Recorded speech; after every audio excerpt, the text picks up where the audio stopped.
আসসালামু আলাইকুম। চলো তোমাদের সাথে একটা জিনিস আমি দেখাই। এটা দেখাতে আমার কোনো লজ্জা কিংবা হীনমন্যতা কোনোটাই কাজ করবে না, কেননা আমি প্রথমেই কয়েকদিন আগে ভিডিও করেছিলাম যে কোনো কাজে ছোট নয়।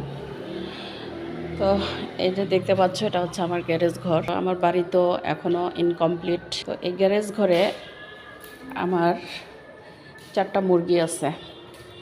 তার মধ্যে একটা আছে মা মুরগি।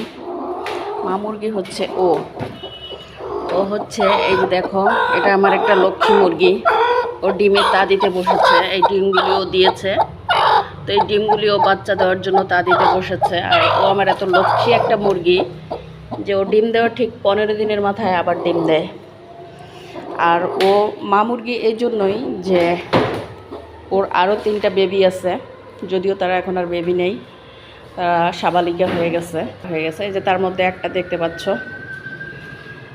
ওরা আর বাকি কেউ নাই, তার কারণ ওরা হয়তো বয়ফ্রেন্ডের খুঁজে বাইরে গেছে। আর এর পেছনে আমার শ্রম শুধু এতটুকুই যে সকাল হলে এদেরকে গেটটা খুলে দিতে হয় এবং সন্ধ্যা হলে গেটটা খুলে দিতে হয়।